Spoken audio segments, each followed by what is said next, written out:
Welcome, everyone, to Indications and Warnings with Chuck Pfarrer, co-produced by Alan Brewer. Chuck and I are recording this episode of Indications and Warnings on December 19, 2025. It is day 1395 of Russia's full-scale invasion of Ukraine.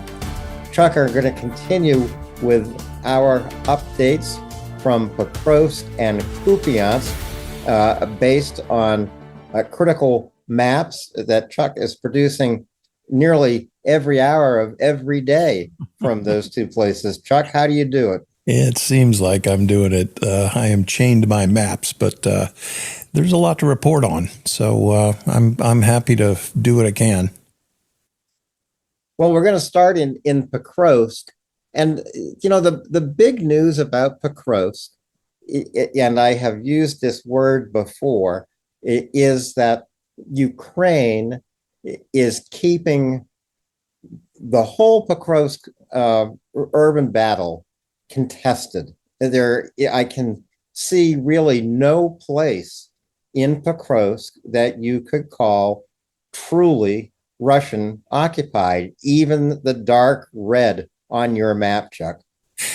Yeah, you know what's really interesting about this to me, and we get down and cover the minutia of this a lot, but when you pull back up to 100 and 200,000 feet, what you're looking at is a Ukrainian force that is outnumbered at least conservatively 10-1. And Russia has maintained a troop presence in this area of operation right around 150,000 men. They keep that number in there. That being said, since Avdiivka, they've lost 250,000 casualties just in this area. So when I say they're maintaining 150,000 people, they are literally bussing people in, and they are losing. In the whole war, we generally lose, 2 battalions, 1,000 people on the Russian side every day, and about 400 of them perish in Avdiivka. But it's gotten to the point where we're looking at 1,107,000 Russian casualties in the entire war, and Alan, 20% of them have died within 20 miles of Pokrovsk. And when you put it that way, look, this is one of the most remarkable urban battles in military history, and I'm not afraid to mention Stalingrad in that mix. And right now, it doesn't look like the Russians are going to win. Now, look, they may ultimately triumph here, but what does it mean? You've lost 250,000 men to take this city that isn't what it used to be? I don't know. Yeah, 250,000 killed, wounded, basically to go 20 odd miles from Avdiivka to the outskirts of Pokrovsk. And when I say this urban area is still contested, and it's really Ukraine that is keeping it contested, when you're able to see on your maps here, Chuck, a Ukrainian strike across the railway right through the center of the city, that tells me a lot, actually, about how Ukraine is fighting this urban battle. Ukraine hasn't, to the best of my knowledge, substantially increased the number of Ukrainian troops here. Yeah, the so far, some of the secret sauce for Ukraine is that they are capable of doing something the Russians can't, and that is rotate their troops in. And if you're in 5 or 6, 7 days of pretty much 24-hour, military combat, your capabilities go down. I was going to say you need to get out of there, but you do. You need to get some sleep, some food. And the Russians, they aren't able to do that. The Ukrainians are. And, we've got examples we'll touch on the other maps. ironically, the larger a Russian formation is that tries to get into one of these battle zones, the more quickly and the more egregiously they come to grief, right? So what Russia has turned to is and they have success in this, infiltrating, fire teams and rifle squads one at a time, onesies and twosies. And that's great. You're the ants and you get into the picnic basket. But those ants, when they're in the picnic basket, they cannot reform into, legitimate tactical elements, right? They still got onesies and twosies. And it comes down to the training. Ukrainian troops are much better trained. They're using both Marines and paratroopers in Pokrovsk. And there's just that one coincidence. Marines around the world tend to be extraordinarily good troops, and paratroopers are always trained because you land in a dispersed situation on the ground that they link up, they find a corporal, they find a sergeant, they get a map, and they start to work. None of the Vatniks can do that, or very few of them. And all those Vatniks in Pokrovsk are coming out of cellars at some point in the course of the day. Cellars that are cold. They're not necessarily fully supplied. You can see on this 19 December map, which is today's map, how active Ukraine has been with drones behind Russia's lines. So obviously they are aiming at Russian logistics. And that is just going to make Pokrovsk more and more miserable for every Russian in any cellar in Pokrovsk, where, by the way, it is 0 degrees and there is snow in the forecast. Yeah, and it is also amazing to me. And we look at this map, and south of the rail line, you can see the TO506 and the TO515 and the M30 come from the south and go into the city. The Russians are still trying to use those roads. And even in the summer, in the late fall, when we were there, you looked at a road going into Pokrovsk, and you could literally walk on the Russian bodies. It hasn't gotten any better.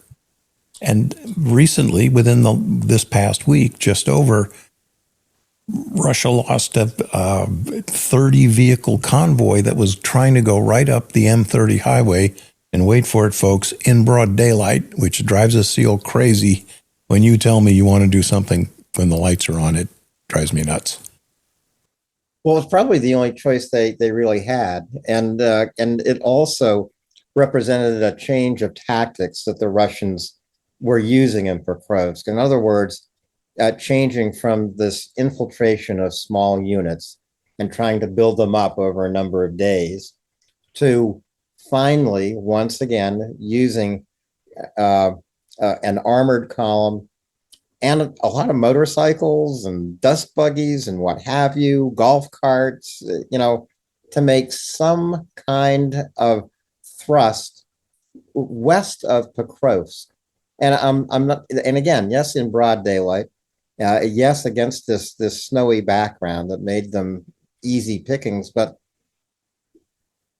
without an associated drive from Rodinsky, they would have gotten to Haryshnia and essentially been left for dead. Yeah, see, and there's the other problem. They're operating with onesies and twosies, and I'll just extrapolate this from mountaineering. You generally want to be on a 3-man rope team instead of a 2-man rope team, and so I'm talking about glacier climbing, because 3 men are the only number that can actually help themselves out, right? One guy breaks his leg, you got 2 guys to carry him. Okay, it's the same thing in terms of the tactical elements as well. But you remember these Russians are sent in here virtually like ants, and you're the guy who came up with that analogy. And they get out there, and there's no plan. They can't reconsolidate their forces when they get to Haryshnia, for example. And when they do, look, where's the logistics? Where's my beans and band-aids and bullets? And in this case, the Russians are trying to fly them in with drones, resupply with drones. But there's nothing better than getting your butt shot off in a hole, and here comes a drone and it drops you dry socks, right? When you want an airstrike, and vice versa. Well, in Russia's case, they are dropping flags, Russian flags for Russian soldiers to run forward to the most forward position they can get to, hold the flag up, have a photograph taken, and then try to get back to their cellar safely. And this has actually been written about by Russian mill bloggers that Russia is using drones to supply Russian flags to Russian soldiers in Kupiansk, here in Pokrovsk, some other places along the zero line too.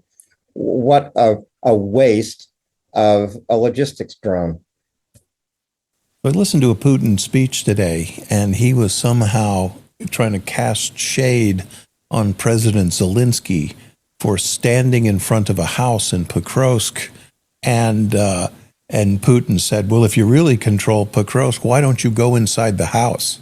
And I just thought, nothing sums this up better. Putin will never come within 1,000 kilometers of the front. President Zelensky, he has visited every single dangerous point, as you know, on the map. He went to Bakhmut, he went to Chasiv Yar, he went to Vuhledar, he went to, you name it, Severodonetsk. He's been everywhere. And Russia is increasingly desperate and flailing. And I may be getting over my skis here, but I see them as literally perceiving themselves to be on the brink of failure and somehow thinking, maximize the information warfare, the cope, convince themselves, because look, the math never works anywhere for them. No. It didn't work at Bakhmut, and it's not working here. It's not working here. The only place where the Russians occupy Pokrovsk is in Russian propaganda. And that's propaganda that is fed primarily to an American audience and primarily to Donald Trump. So one phrase on this December 19 Pokrovsk map that is new, and I know we've talked about it a little bit, the zone of intermediate contact. This is a phrase, Chuck, that you've coined. Why did you coin it, especially for Pokrovsk, and what does it mean?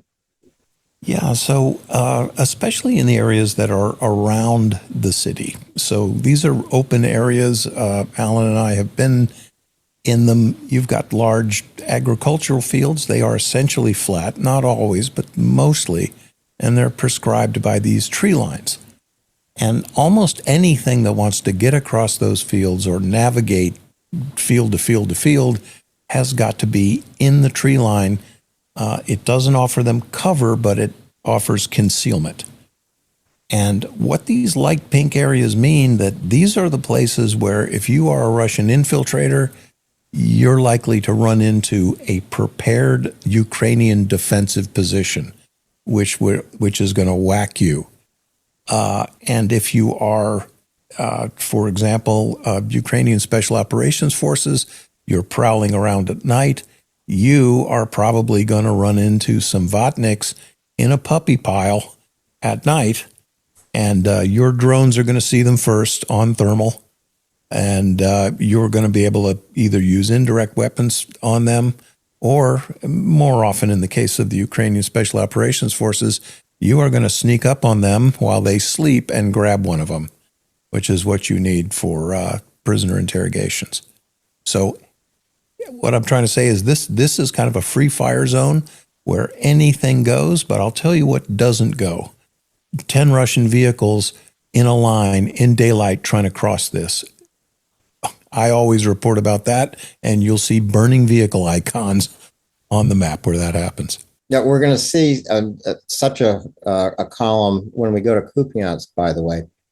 But wouldn't you think that the only option Russia has in Pokrovsk is to try to organize more of those large scale attacks through the city and especially to the west of the city or going east from Rodinsky. In other words, big attack after big attack after big attack, because the battle icons on this map really represent small unit engagements, because the Ukrainians are not deploying large units. They are deploying patrol forces in Pokrovsk.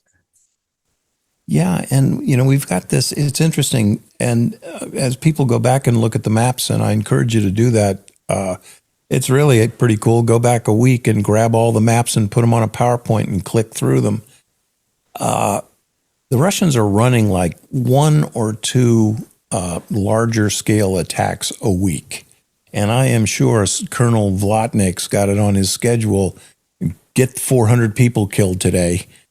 Give me this so I can say, yes, armored thrusts are moving forward.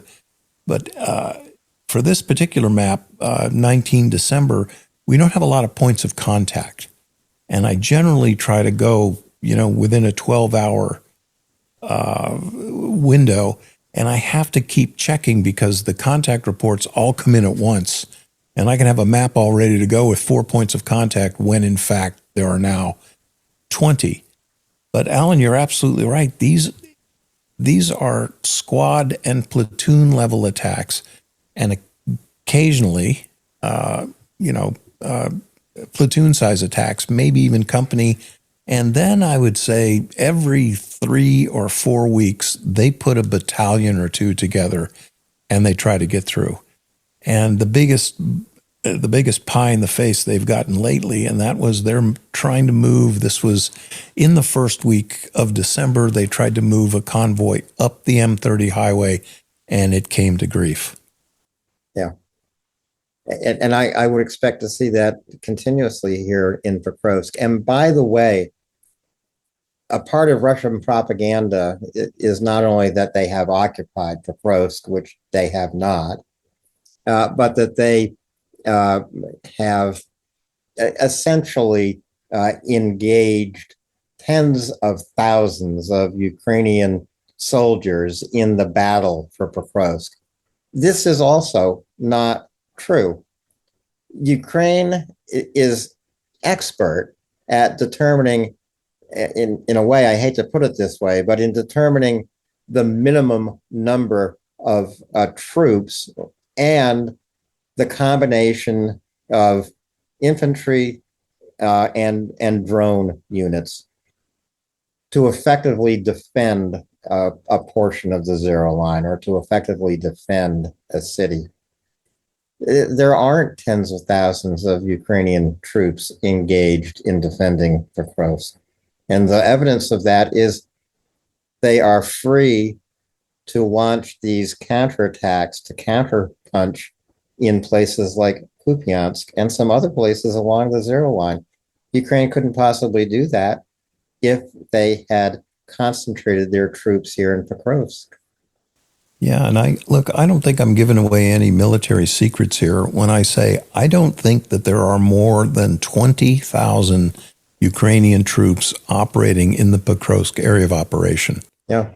And I haven't told the Russians anything because as far as the Russians know, they're facing 500,000 Ukrainians because whatever the Russians tried to do, Ukraine has thought the battle problem up already, and know what to deal with it.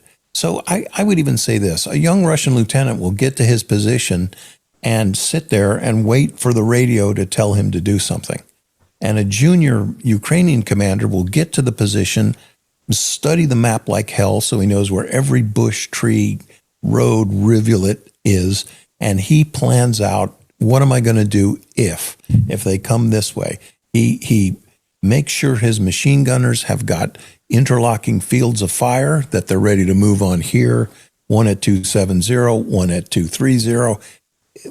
In other words, they are trained infantrymen seasoned with combat, with combat experience, and they have embraced the Western military ethos, which is, don't tell me what went wrong, you tell me how you solve the problem. Yeah. right? You bring back that guy's hat. That's what I want. Well, Chuck, I'm sure you remember when we were in Kramatorsk talking to these two young Ukrainian soldiers, also extraordinarily well educated, by the way. I think they both had master's degrees. They're in their 20s. And we were talking to them about various things, but we were talking to them specifically about drone warfare. And I distinctly remember one of them saying, and tell me if I'm wrong about this, that one of the most important things for a successful drone operator, for a successful drone pilot, was visual memory. And that actually came from training of how to read a map. Yeah, it's well, you and I have been doing it for so long. It's almost hard to describe. But you can look at a map, you can look at the contour lines. It's going to tell you which way the water's going to flow, and knowing that will tell you which way the wind's going to blow in the morning, whether it be an anabatic wind or a katabatic wind. Like I said, that young platoon commander, Ukrainian, he knows where the fog is going to last the longest during the day, where it's going to go away the quickest. He's not going to sit there every night and listen to the Soviet national anthem. He's going to send patrols out. They're going to put listening devices out. They're going to put seismic sensors out. They're going to rearrange their minefields. So it's this completely proactive defense. And when it's cold at night, he's going to have a thermal drone up. And he's going to have a drone up 45 minutes before sunrise because he's going to be looking for the Vatniks. And that's what allows 15,000 Ukrainians to fight 150,000 Russians. And it's going on here. Now, I'm not saying it's easy for Ukraine at all. I mean, this is a tough, brutal, broken-nosed, chip-tooth fight. But this is the way it's going. And increasingly, the Russian combat efficiency, which is miserable now, it's only going down, Alan. And we've been talking about this for literally years. And Ukraine doesn't accomplish successful defense without casualties. I mean, we recognize that. It's tough, very, very tough. That is the situation in Pokrovsk. It remains contested. Take Chuck's suggestion and go back through the last 10 maps and look at them in sequence. Yes, you will see the situation in and around Pokrovsk has changed, and it has become more critical, for example, for Ukrainian units in Minorod. But you can also see why it is Ukraine's choice of how long to contest this urban battle area. It's not up to the Russians. It's up to the Ukrainians. Yeah, and the casualty level here on the Russian side, it's astounding, right? So the United States lost 400,000 troops in World War II. Russia has lost a little more than half of that amount just in Pokrovsk. And it sends this really alarming signal. I'd like everyone to realize that Russian commanders, all the way up to the Kremlin, they care absolutely nothing about how many guys they get killed. They do not care, right? They treat their men like Ted Nugent treats a hotel room. They do not care. And Vatniks like to tell me that, Russia's never going to run out of men, but Uncle Chuck is telling you again and again, they're running out of army, right? If you've got 10-1 superiority at the point of attack and you are defeated, then you don't really have an army, dude. You got something else. I think the Michigan militia could probably kick these guys' ass. Well, the important thing is that Ukraine is kicking Russia's ass in Pokrovsk. and also in Kupiansk, which is where we're going to go next. Uh, uh, and again, it's today's map, 19 December. We talk often about how important the high ground in Petropavlivka is, the fact that Ukraine has never, ever given up that high ground in the course of this fight for Kupiansk.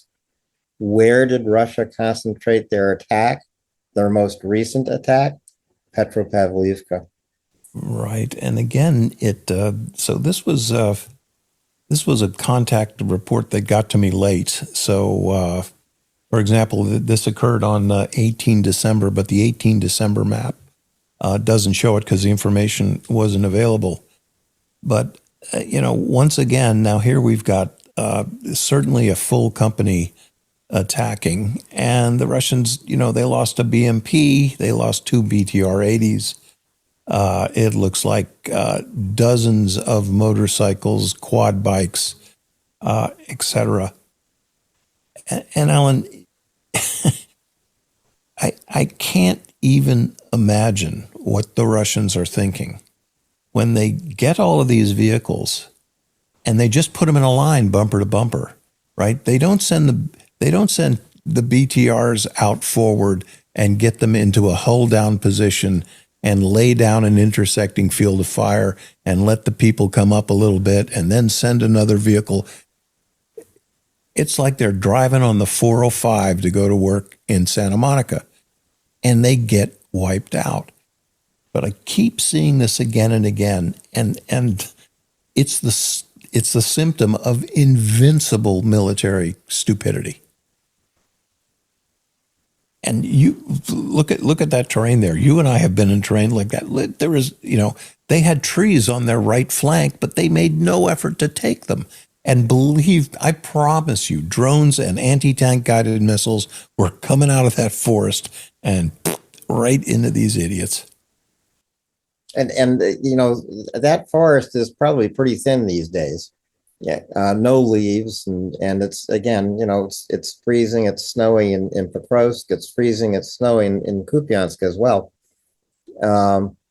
This Russian attack also seems pretty harebrained, because the Ukrainians are driving the Russians north off this map. I mean, that is really where the direction of the battle is going. It's going north of Kupiansk. If Russian forces were going to ride to the sound of the gunfire, this wouldn't be where they're go. They would be headed somewhere north of that little village, Halyubivka. You would think so, and in the positions that I've granted to the Russians here in Kupiansk, there's a little lodgement they have north of, in the middle of downtown, to the east and west of the P79, and then they've got another little lodgement between the H26 and the P79 south of that intersection. So this little skirmish over in Petropavlivka, it couldn't do anything to take the pressure off those surrounded people there who, look, they're doomed, right? Bullets are not going to magically appear for them. And to our Russian listening guests, when you fly a drone into these guys to resupply, it really narrows down where I have to search for them, doesn't it? It just really gives just a tip from the surf dog. But, we talked about this, and man, we're not military geniuses, but we talked about this vulnerability for Russia 4 months ago and said, everything you're trying to put into Pokrovsk has to cross. Unfortunately, the call-out box is across it right now, but it has to go across those wide open, naked hills and dales that were to the north of Kupiansk. And that was their Achilles heel. And, Alan, you and I called that, 6 months ago, because it's invincible. You can't fight that topo map. You can't. Excuse me. It's just that time of night for me, I Oh, guess. get you some bourbon. Yeah, I almost bought a bottle of Drambuie this afternoon, but maybe tomorrow. Uh, so, talking about fighting a topo map, and I'll find one of those maps from a few weeks ago, Chuck, from the Kupiansk area here. But it's to the north of Kupiansk and to the east of the Oskol River, above Kupiansk here. It's that wide open, bare territory. There are no tree lines. It's just completely barren. And it is across that territory that Russia had to push its logistics, its supplies, but now it's across that territory that Ukraine is driving them to retreat. I don't think it's going to go very well for them. No, it really isn't. And I've got another map. This is the one that was put out at 0030. So after midnight, just as the 19th was starting, little tiny hamlet Ravdivka and Halubivka.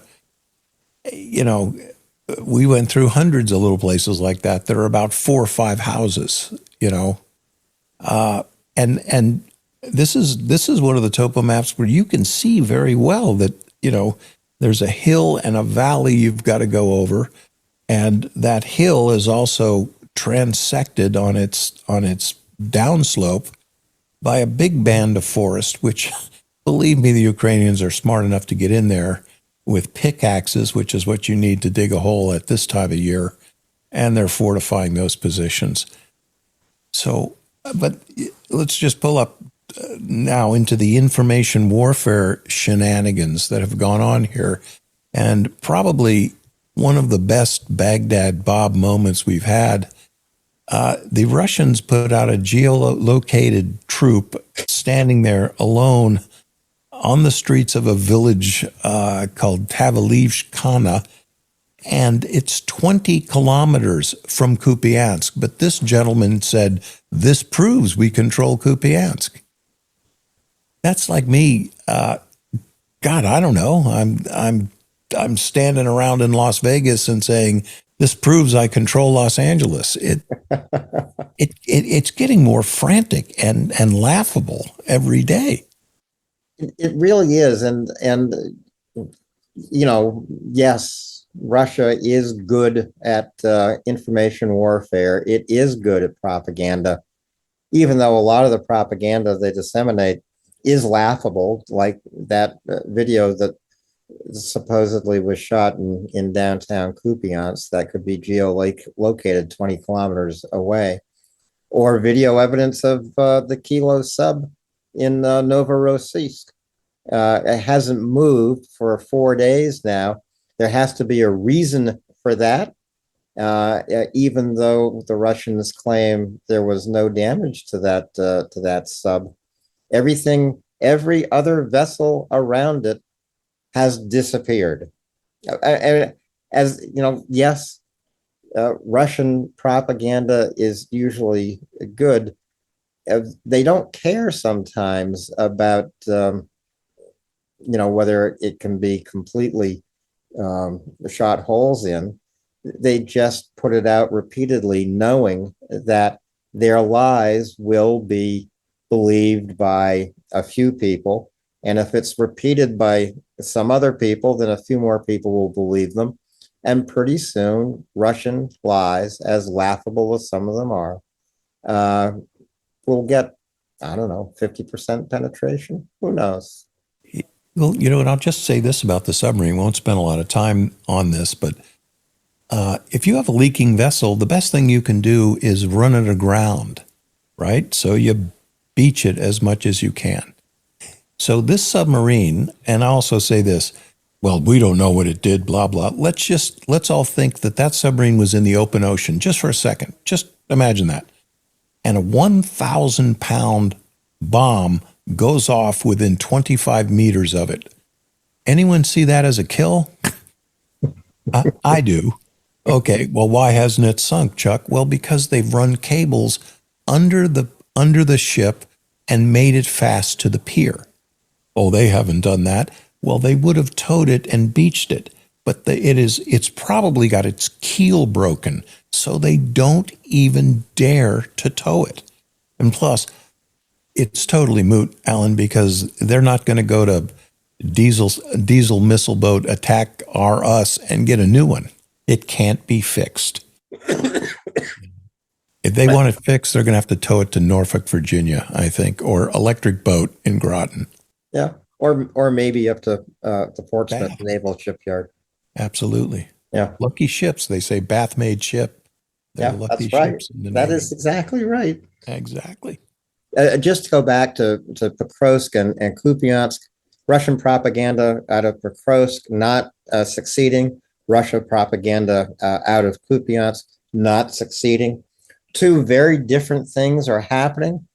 Ukraine choosing to keep Pokrovsk contested. Ukraine choosing to launch a counterpunch, a counterattack in Kupiansk because they saw that opportunity. And obviously they were right because they have the Russians on the run. You know, and we talk about those missed opportunities.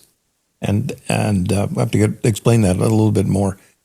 The Russians have been fighting so long and so badly, and that's important, in Kupiansk that, as John Spencer pointed out to us, they have culminated, right? They've got nothing left in the quiver. And, to a Russian listening guest, this is what I mean by running out of army, right? These guys probably didn't run out of ammunition. They have bad logistical problems, but they're running out of fight, right? And you've got Putin, everyone else.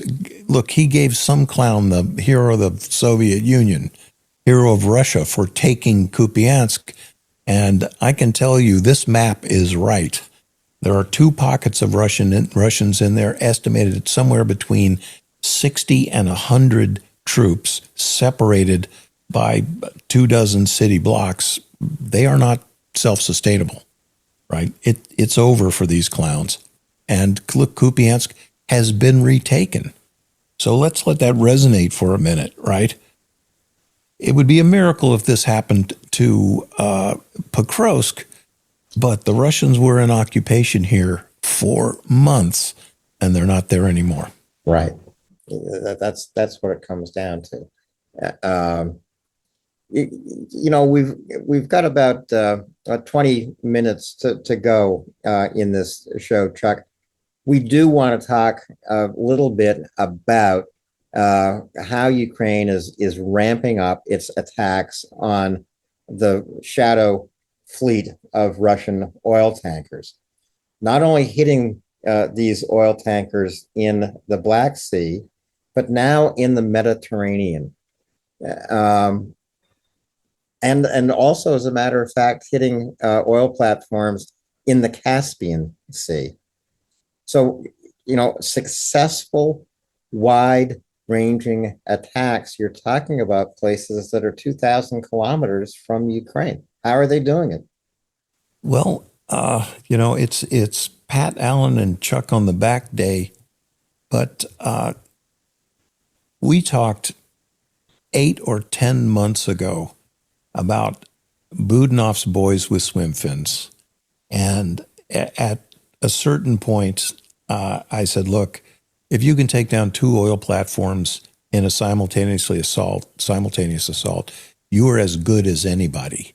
You're as good as SEAL Team 6, as good as the SBS, as good as the Commando Hubert. You're in it. You're on the podium. And we said, we're not going to be surprised when that caliber of operator starts operating around the world. And at the end of this week, I did about a half an hour show on every special operation that Ukraine has carried out against Shadow Fleet tankers, but also against Russian military vessels. And there was a quasi one of those, Ursa Major, and she was sunk after she transited in through the Straits of Gibraltar. Now, I've got a little stuff I won't talk about, but to conduct a demolition attack on a ship that is underway, it reiterates what I said before. You're as good as I ever was. You're as good as Six ever was. The Commander Hubert, you are absolutely top notch. And the fascinating thing, there are about 10 or 15, if you credit some attacks, but at least 10 attacks have been carried out against, bona fide villain shadow fleet tankers. But with the exception of the Russian ship that was attacked, no one has ever died in these attacks. Nobody. I couldn't guarantee that in an operation. And the other cool thing is there's been no environmental catastrophes because Ukraine only attacks these ships when they are empty, because they load up in Russia, make their delivery. I'm looking at you, India. I'm looking at you, Turkey. And then they come back empty. And that's when Ukraine hits them. And Alan, they got some good stuff going on, really. They really do. One effect that it has had is on the navigation that Russian tankers now take across the Black Sea. They don't strike out on a compass heading across the Black Sea, the shortest route to Novorossiysk. They won't do that anymore. Rather, they take the circuitous route that hugs the coast. It's probably 4 or 5 times as long. Yeah, and I'm not sure they're going to be safe there, because at the same point you're operating close to the coast. I look at situations like that and I see, what is my attack vector? Well, I'm probably going to come from the coast.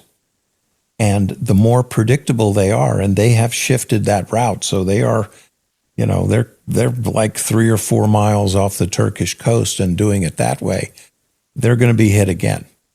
The other important thing that has occurred this week, really occurred today, was the decision of the European Union to finance Ukraine's ability to continue to fight for the next 2 years, because it's become evident to everyone that this is what Putin wants: a war that continues, a war that he believes he is winning. And what was required of the European Union was to come up with a way to fund Ukraine, to fund Ukraine's self-defense for as long as possible. There was hope that they would have done it with the frozen Russian assets. They chose to do it with a 0% loan of more than 90 billion, 95 billion euros, which is more than $105 billion to Ukraine. But this is exactly what Ukraine needs to fund its self-defense for the next 2 years of the war. So I really see Europe as stepping up here. Yeah, and I think they are stepping up, and unfortunately, they realize that an ally that they have counted on for the last 70 years is not. We're not doing what it says on the tin. And I whenever I hear money and loans, maybe I'm just too job oriented. The first thing I think is, I don't need a stack of money. I need 5 more Patriot batteries. I need an armored division. I need, but it is moving in the right direction. Interestingly, I can't remember if we touched on this in the show. Putin said today, there won't be any more special military operations if Russia gets respect. Look, what are you, 6 years old? I don't want to pull the SEAL team thing on you, but I don't give respect away. It's earned. And the point I wanted to get to here, in the background, the U.S. intelligence has come to the conclusion that Putin fully intends to conquer Ukraine and fully intends to reassert hegemony over every Soviet possession that he lost.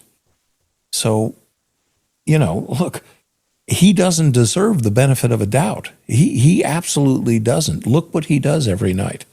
Look what he does to Ukrainian cities every night. I was talking to someone in Kyiv yesterday. They haven't had power for a week. Yeah. So, look, I know this is corny, folks, and I know people are going to roll their eyes, but look, freedom isn't free. It isn't free. And there's always somebody like Putin, always, who wants to take it away from you. And I am a peacenik. I mean, I don't sound like it, but I am. War is a last resort, but God damn it, sometimes you got to do it. You don't like it. Well, this administration's approach to ending the war, I guess, in my point of view, couldn't be more wrongheaded. You cannot end this war by cutting off financial and military aid to Ukraine. You cannot end this war by talking about how Europe has done nothing. Absolutely not true. And today Europe proved that it can do the key thing, perhaps the decisive thing that is required of it, and that is to fund Ukraine's self-defense, which they have now done for the coming 2 years. Now, there's no doubt in my mind, I think there's no doubt in Chuck's mind, that there are at least 2 more years to this war. And one would hope that at some point, the United States will come back to the aid of Ukraine, fighting for its life, basically, fighting for its life, its survival, its future. We can't afford to be on Vladimir Putin's side. No, and look, this war was started by Russia. It is continuing to be prosecuted by Russia. Some of the things I've reported on are three reports on continuing Russian chemical warfare. I've reported on the 1,500 plus hospitals and clinics that have been deliberately targeted by Russia. We have the Bucha massacre. We have the submarine Roston-on-Don that staged a Caliber missile attack on a village of 800 people and killed 200. Look, there's a bad guy here. And, Alan and I, we may be kind of corny, but I didn't grow up in the kind of country that looked the other way when that happened. I hope I don't live in that country now. I agree with you, Chuck. And I never thought that I would live in such a country. So anything that Chuck and I can do to get the United States actively back on the side of Ukraine is something that Chuck and I will do 24 hours a day. That's the only reason we're here. We're not here to become YouTube stars of any kind. I think at this point, Chuck, we've been to Ukraine together. We'll go back to Ukraine together in 2026. We've done almost 100 of these episodes on YouTube. We probably did 800 or approaching 1,000 Twitter spaces over 4 years of this war. We've only done it for one reason, because we admire Ukraine's fight for survival. Yeah. And if I thought I admired Ukraine before, my admiration for them just continues to grow. I mean, and, I say this, and people, look, go to Ukraine and see for yourself. Okay, you don't have to be Daring Do and, Michael Hare and out there on the front. Look, go to Lviv. It's in the West. It's beautiful. It's safe. You'll be astounded at how beautiful a country it is and how warm and wonderful the people are to you. Yeah. I can't wait to have that experience again. Me too. I'm going back. It's like we both said we're hooked. Now Yeah. we're hooked. Yeah. So this has been indications and warnings. Just a quick update for all of our viewers and listeners and subscribers. Please share, as you so many of you have done, and keep asking us questions. There's one big question that a viewer asked in the last show that caught both Chuck's and my attention. And we are going to take a full show to answer it, to really to do it justice. And I'll just quickly summarize the question, and I'll let everyone know when we tackle it. But it can be pretty much brought down into a few words. What does a Ukrainian military victory look like? What resources would be required, etc. So it's a pretty comprehensive question that Chuck and I are going to tackle in an upcoming indications and warnings. Until then, Slava Ukraini. Heroim Slava.